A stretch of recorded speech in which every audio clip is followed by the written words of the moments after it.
é muito difícil entrar na sisu da análise jurídica, né? Muito menos interessante do que o aspecto criminológico. Eu sou professor de criminologia do Departamento de Direito Penal e Criminologia e, no entanto, eu estou mais vocacionado aqui para falar sobre questões jurídicas atinentes à possibilidade ou não de ampliar o acesso a armas de fogo no Brasil. A primeira coisa que eu quero endereçar é o argumento mais ou menos estúpido de que as pessoas teriam direito, a prioristicamente, né, teriam direito, em princípio, de ter uma arma de fogo para autodefesa. Veja, o direito à autodefesa ele é bastante consolidado na literatura técnica especializada. Ninguém discute o direito à legítima defesa. Todos têm direito, diante de uma agressão injusta, atual ou iminente, a direito próprio ou alheio, usar moderadamente dos meios necessários para repelir essa agressão. E eu posso dizer que é uma discussão quase centenária, vocês não vão encontrar nem na doutrina, nem na jurisprudência, nenhum, digamos, discurso que tire muito esse consenso que existe no direito que cada um de vocês, que todos nós temos, de proteger a própria vida ou a vida de terceiros diante de agressões injustas. Agora, quando você coloca como questão a possibilidade de usar uma arma de fogo para poder realizar essa resistência à agressão, a coisa já não é tão simples. E o paralelismo possível de fazer aqui, como uma espécie de metáfora explicativa, é comparar isso em relação à condução de veículo automotor. Claro que você tem o direito de ir e vir, isso é inegável. Mas se você quiser ir e vir conduzindo um veículo que em poucos segundos coloca num ser humano uma velocidade que ele não consegue atingir nunca com os próprios pés, você tem que estabelecer uma série de regras adicionais. Essas restrições, na verdade, não impedem o direito, elas são condição para o seu exercício. Então, se você quiser conduzir um veículo automotor, você vai ser obrigado, por definição, a fazer um teste de habilitação, que inclui um exame teórico, um exame prático, um exame psicológico, você vai estar sujeito a constante fiscalização, você está subordinado a regras do próprio comportamento que parecem não afetar terceiros, por exemplo, considerem a obrigatoriedade de usar cinto de segurança. Em tese, seria a minha vida e eu poderia dispor dela em relação a isso. Não. Considerando a repercussão colateral que isso tem, por exemplo, sobre o sistema de saúde, você é obrigado a usar a limitação do cinto de segurança mesmo que você esteja disposto a sacrificar a própria vida dentro de um veículo. Então, a forma de regulamentar o exercício de um direito, ou a obrigatoriedade, por exemplo, que você tem de pagar a taxa para usar uma rodovia que esteja pedagiada, que esteja subordinada à concessão pública para poder ter o seu uso, faz parte do conjunto de regras que viabilizam o direito de ir e vir dentro de um carro. Eu poderia também fazer uma analogia comparando isso ao uso de substâncias psicoativas, né, o uso de drogas. Entre elas, por exemplo, o álcool. O álcool tem uma utilidade social, como também tem o veículo, e para fins recreativos, imagino que para suportar o mundo contemporâneo sem álcool é muito mais difícil, e a utilidade social positiva que você tem do álcool está sujeita a uma série de limitações, não é?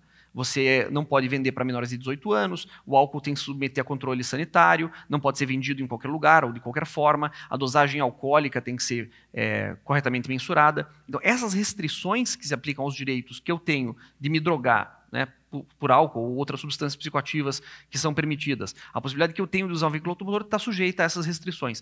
Daí porque não parece lógico você afirmar que você tem esse direito, como se fosse uma imposição absoluta, eu tenho o direito à autodefesa utilizando arma de fogo, isso não faz muito sentido.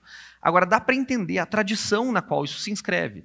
Em outros países que não fazem parte dessa tradição romano-germânica ocidental ao qual o Brasil se filia, que vem num contexto que a gente chama de common law, né, o direito mais vinculado à tradição anglo-saxã, lá sim você tem esse direito de ter e portar armas reconhecido, inclusive, como um direito fundamental. No caso dos Estados Unidos, você tem a segunda emenda à Constituição dos Estados Unidos, que faz parte da Bill of Rights, ou a Carta de Direitos, né, o conjunto de emendas que constitui direitos individuais fundamentais que inspiraram a maior parte das constituições liberais no Ocidente. E na segunda emenda à Constituição dos Estados Unidos, originalmente, né, ainda está escrito como tal, embora tenha sido reinterpretado, estava assegurado o direito de ter armas e armas utilizadas em organizações paramilitares, em milícias armadas que ajudariam o incipiente país, Estados Unidos, a resistir a invasões estrangeiras, ameaças à sua soberania, mas também que permitiam que essas organizações debelassem insurreições de escravos, né, que reprimissem insurreições raciais. Então, o direito da segunda emenda, ele nasce com esse caráter não vinculado exatamente à autodefesa, mas ao que a gente chama de princípio da afirmação do direito. E esse é um princípio que tem um caráter autoritário, que vem pelo recrutamento involuntário do cidadão para participar da defesa da nação, ou da justiça, ou de causas dentro de organizações armadas, né? Vejam que no Brasil isso é completamente o oposto, né? A Constituição brasileira não só não reconhece o direito de defesa armado como um direito fundamental, mas diz que é proibido que as pessoas se reúnam em público armadas ou então que elas constituam qualquer tipo de organização de natureza paramilitar.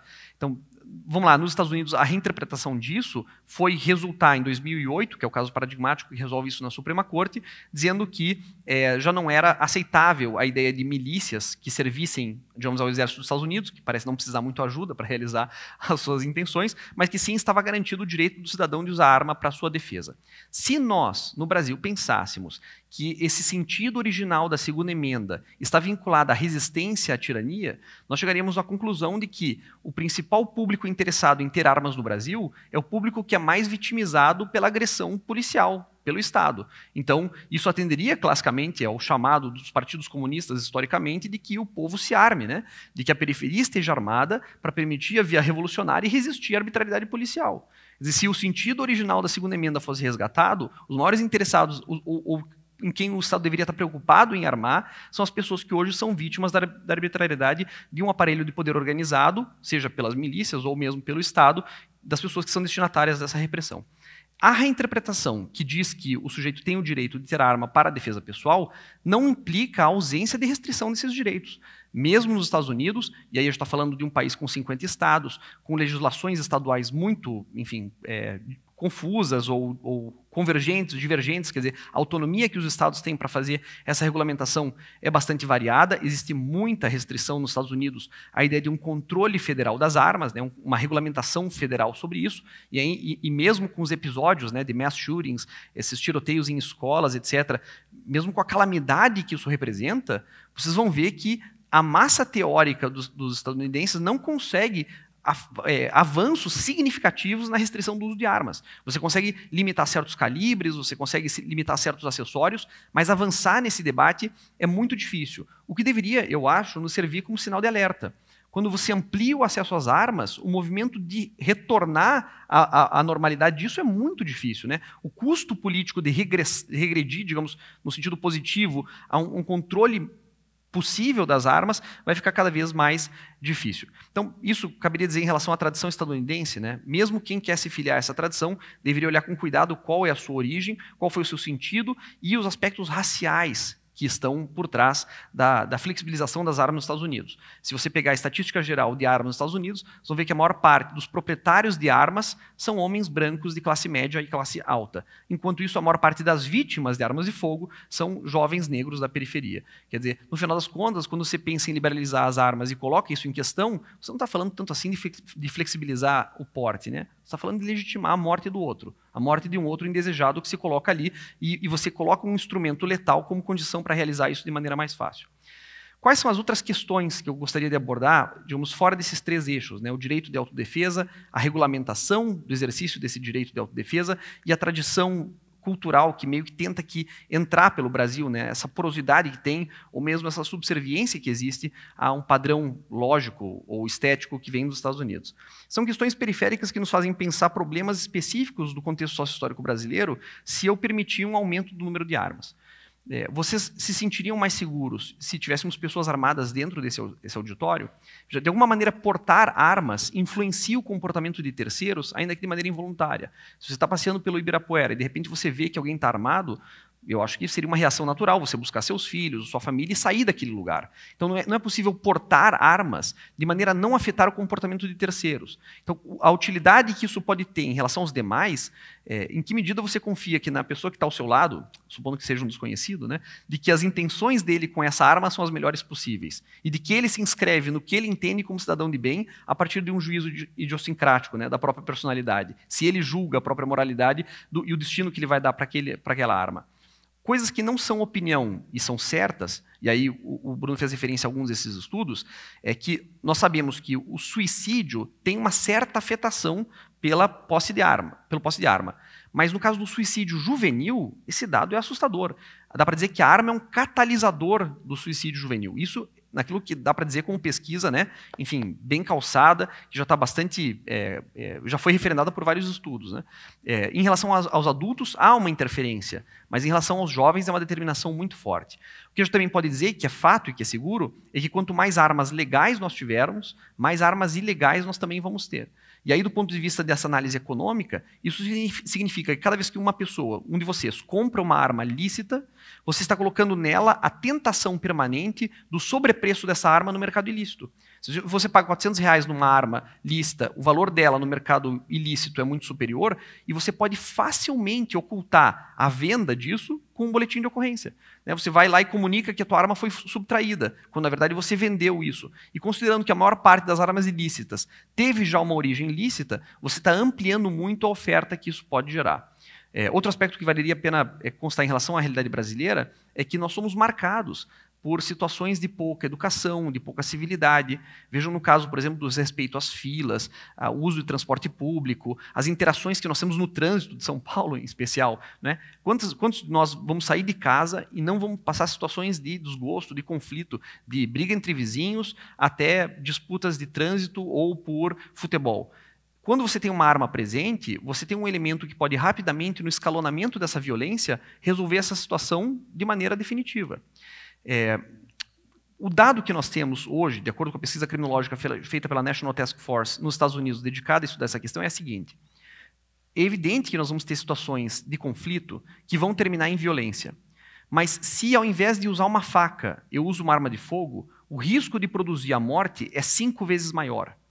Então, a não disponibilidade de uma arma, isso é para rebater o argumento de que as armas não matam as pessoas, quem matam são as pessoas. Claro, tudo bem, são as pessoas que matam, só que a arma de fogo que permite uma reação a uma distância superior a uma faca, que permite um elemento surpresa muito maior e que permite um contato corporal muito menor, indicam que se você utilizasse uma faca para realizar o mesmo tipo de violência, digamos, num contexto de violência doméstica, ao invés de uma arma de fogo, a arma de fogo tem 5 vezes mais chance de produzir a morte.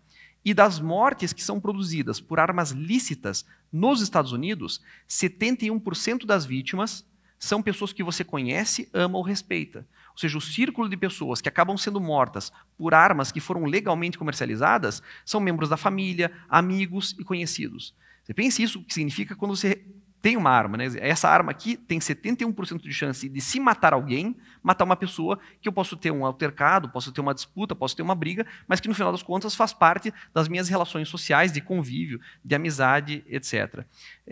E considerando que desses casos ainda praticados com armas lícitas, 4 de cada 5 envolvem questões afetivas, né? Questões amor, dinheiro ou brigas domésticas, brigas por coisas pequenas. Quer dizer, os motivos que levam ao uso de arma de fogo dentro da residência estão longe de serem prioritariamente vinculados à proteção individual. Fora de falar dessa ideia de que há um paradoxo, né, na lei do Estatuto de Desarmamento, que é o seguinte: o Estatuto não só obriga, como criminaliza o cuidado leviano com uma arma de fogo.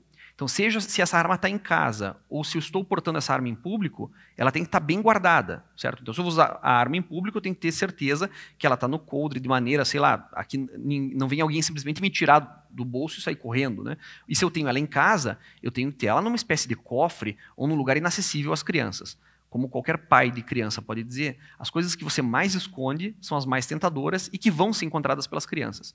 Só que aí o paradoxo está que você tem que ter uma arma em casa, né, se você quer ter essa arma para proteção, dentro de um lugar muito, muito seguro. Ao mesmo tempo, você quer usar essa arma rapidamente como reação no caso de alguém entrar na sua casa. Como que você vai fazer isso? Imagina um momento de tensão, você tentando abrir o cofre, supondo que a arma para municiar a arma para descer, né, com a tranquilidade para poder, né, repelir a agressão injusta atual e iminente. O que acontece na prática? Na prática existe um semi-controle. Essa arma fica num local muito alto, né, que as crianças acessam com facilidade, ou fica naquelas gavetas com a chave ou com a chave muito próxima. Então existe um controle, mas esse controle não se realiza. E na prática você vai ter mais crianças e jovens com armas de fogo, e isso são situações de risco por definição. Por fim, né, eu queria encerrar essa questão tentando trazer a ideia de racionalidade do debate público sobre segurança a partir da pesquisa criminológica e das limitações que podem ter em relação à legalidade ou à Constituição. Você não faz política pública de segurança a partir de chavão, né, a partir de casos dramáticos.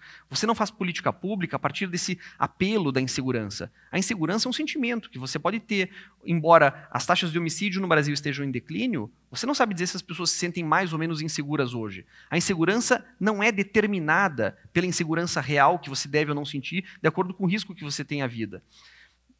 Nós temos defendido por muito tempo, né, a ideia de uma lei de responsabilidade político-criminal no país, que transcenda a questão partidária. Se você quer mudar as leis por decreto, se você quer flexibilizar leis penais, aumentar o número de crimes ou o número de penas, o mínimo que a gente exige da classe política são estudos criminológicos importantes que possam fazer uma projeção possível de resultado. Quanto vai custar essa incriminação? Onde vão ficar esses presos num sistema já superlotado? Quer dizer, como é que a gente vai administrar mudanças em leis penais quando a gente tem quase 2.000 crimes definidos em lei penal, quando a gente tem uma superlotação carcerária que não se administra, quando os nossos policiais, que são também classe trabalhadora, estão vivendo em situações de estresse, enfim, que eles não conseguem administrar, e que a gente possa ficar mudando, sabe, por decreto, por opinião, por voluntarismo, as leis penais sem medir as consequências.